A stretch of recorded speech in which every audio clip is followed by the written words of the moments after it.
Mabuhay and welcome back to the Excel Edge podcast for another deep dive. You know me, it's Lex, and with me today is the amazing Vera. It's great to be back, Lex. Now this one's for all you aspiring Filipino real estate superstars out there. We're talking about our agents, our salespersons, and our realtors. Everyone who's really looking to make it big out there. Today, we're going deep on a concept that is so important for success. Buyers markets versus sellers markets. Yeah, this stuff is huge. We've got some absolute game-changing insights from Rachel Burris. She's an expert over at Rocket Mortgage. She really knows her stuff. Her perspective on these market dynamics is going to get you ready to not only survive, but really thrive, no matter what's happening in the market. It's so true. And you know what? I've seen a lot of agents struggle when the market changes. Like they're used to doing things one way and then boom, everything's different. I've definitely seen that too. So many agents get caught off guard.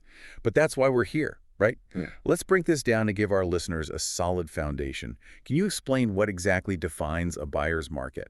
Okay, so picture this. You're walking through a neighborhood and it feels like every other house has a for sale sign. Right.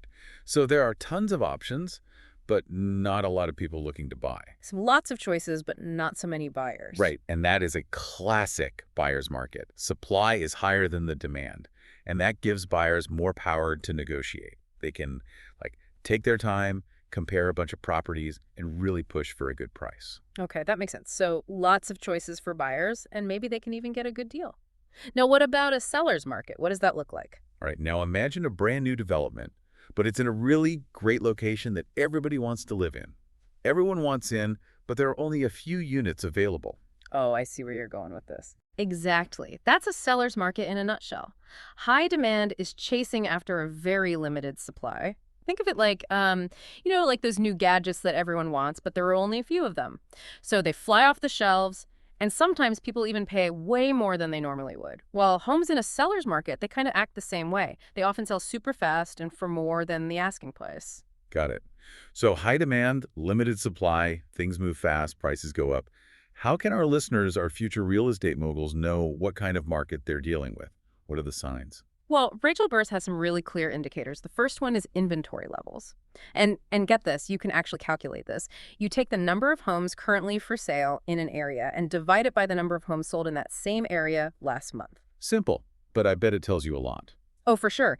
If that number is above 7, you're probably looking at a buyer's market. If it's below 5, it's more likely to be a seller's market. And, if it's somewhere in between, then the market is pretty neutral. All right, that formula is going straight into my real estate toolkit. What other signs should our listeners be watching out for? Well, looking at recent sale prices is another good way to tell. If you're seeing homes consistently closing above their asking prices, that's a big sign that you're in a seller's market. But, on the other hand, if they're selling for less than the asking price, it could mean it's a buyer's market. So basically, you're trying to see if sellers are having to lower their prices to attract buyers, or if buyers are so eager that they're willing to pay extra. Makes sense. So we've got inventory levels and sale prices to watch. Anything else we should be looking at? Definitely don't forget about interest rates. They have a massive impact on the market. Think about it. When interest rates are higher, borrowing money gets more expensive, right? Right. Well, that can really cool down how excited buyers are and maybe even shift things more towards a buyer's market. So if interest rates are lower, more buyers can get into the market, and that could lead to a seller's market. Exactly. When borrowing is easier and more affordable, more people want to buy, which of course fuels demand. Now, another indicator that we should definitely talk about is how long homes stay on the market. Okay, I feel like this one is pretty obvious. It is. Longer listing times usually point to a buyer's market because homes are just sitting there. There's less competition. But in a seller's market, those properties get snatched up super fast, right? It's like those delicious Pandasol fresh from the oven. They're gone in a flash. That's a great analogy. And yeah, it really shows just how important speed is in a seller's market. Buyers have to be ready to act fast. Okay, so we've covered the key indicators, but now let's get into the good stuff. For our listeners out there who are ready to make their mark in the Philippine real estate scene, what are some of those winning moves that buyers need to know, both in a buyer's market and a seller's market?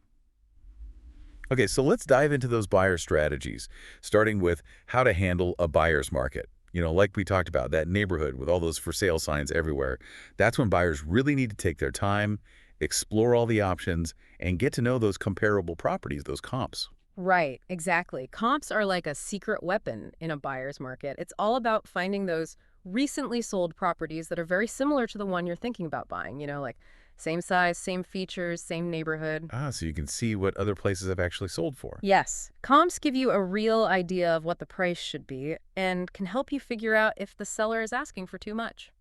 So how can our listeners actually use this comp knowledge to get a better deal? Well, once you've done your research on the comps, you can go into the negotiation with more confidence. Don't be afraid to make an offer below the asking price, especially if the comps show that it's too high.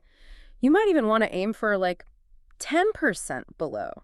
You'd be surprised what sellers might accept when it's a buyer's market. Wow, 10%. Mm. That's pretty bold, but I guess in a buyer's market, you have more room to negotiate. What about asking for concessions? Is that something buyers should think about doing in this kind of market? Oh, definitely. Go for it. You can ask the seller to help cover some of those closing costs or maybe even agree to fix some of the little things you notice during the viewing. Sellers are usually more willing to make those kinds of deals when it's a buyer's market. Okay, so buyers, pay attention. There's a lot of opportunity here. But now let's flip things around and talk about sellers markets. Hmm. We mentioned earlier that speed is super important. What does that mean for buyers? Well, let's say you're a buyer in Metro Manila and the market is super hot, like a total seller's market. You can't just relax and take your time looking at places. You got to be ready to move fast. The second you find that perfect property, you need to be ready to jump on it. That means getting pre-approved for a mortgage, having all your financial paperwork in order, and you might even want to write a nice letter to the seller to make your offer stand out from the others. So it's all about showing the seller that you're serious and ready to move forward without any delays. Exactly. If you hesitate, you could lose the property in a competitive market like that. It's like you snooze, you lose. Now, when you have so much competition, do bidding wars happen a lot in a seller's market here in the Philippines? Oh, absolutely. Especially for those really nice properties in the best locations. The ones with all the upgrades and extras. It's easy to get caught up in all the excitement, but it's so important to stay calm and think things through. So don't let your emotions make you pay too much or rush into a decision you might regret later. Yeah, for sure. Know what your absolute limit is, stick to your budget, and remember, there will always be other properties. Sometimes the best thing to do is walk away. This is all such great advice for our listeners who are getting ready to jump into the real estate world. But now let's switch gears and talk about strategies for sellers. What should sellers be focusing on when they're selling in a buyer's market? Well, in a buyer's market, sellers have to make their property really shine. It has to stand out from all the others, like we talked about before with all those for sale signs. So that means taking care of any repairs, making the outside of the house look nice and inviting, and maybe even staging the inside to help buyers imagine themselves living there. Okay, so it's all about first impressions, right? Yeah. Making the property look its best. It really is. And something else that's super important is setting the right price. You don't want to ask for too much, especially when buyers have so many other options. You might even want to offer some concessions to make your property more appealing, like maybe helping with the closing costs or being flexible on the closing date. Those are really good ideas. Now, in a seller's market, it seems like sellers have all the control. Mm. Does that mean they can just ask for any price they want? Well, I know it's tempting, but even in a seller's market, you have to be smart about pricing. Asking for too much, even when everyone wants to buy, can actually backfire. It could mean your property sits on the market longer and ends up selling for less than you hoped for. So even when it seems like you have the advantage, you still have to be strategic. Exactly. And another thing that sellers need to remember in a hot market is to really check out those potential buyers. Don't just go with the highest offer. Take some time to make sure they're pre-approved for a mortgage and have a good financial history. That will help you avoid problems later on. It's not just about getting the highest price, it's about finding a buyer who can actually close the deal. That makes total sense. All right, now let's zoom out a little bit and go back to those basic economic principles we talked about earlier, supply and demand. How do those forces affect these market cycles? Well, those are the forces that drive everything in real estate. Think about it. Like, what happens when a lot of new people suddenly move to an area? That means there's more demand for housing, right? And if there aren't enough houses available to keep up with that demand, guess what happened? Prices go up, and it becomes a seller's market. You got it. Or let's say there's a big construction boom and suddenly there are way more houses on the market. What happens then? I'm guessing prices might go down, and it could become a buyer's market. It's like a constant back and forth, right? Yes, it's like a seesaw. Understanding how those forces work gives you a big advantage in real estate. It helps you see the market changes coming and make smarter choices. Okay, so we've covered a ton of ground today. We talked about what buyers and sellers markets are, those key things to watch for, and the best strategies for both buyers and sellers. Yeah, and we even looked at those big economic ideas, supply and demand, that shape the entire real estate world. Now, before we finish up, I want to remind everyone that there are other things to consider when you're deciding whether to buy or sell here in the Philippines. Oh, for sure. Your personal finances are really important.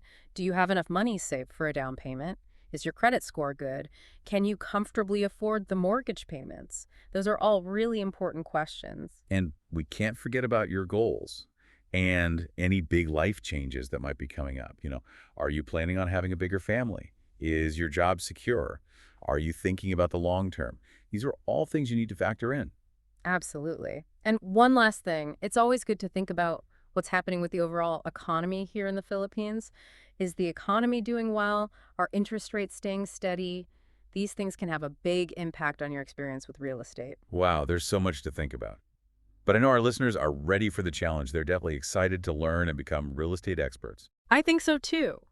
And with all the knowledge we've talked about today, they'll be ready to handle any market, whether they're looking to buy their dream home or become amazing real estate agents. Wow, this has been a fantastic deep dive today. So Yeah. much great info for our listeners.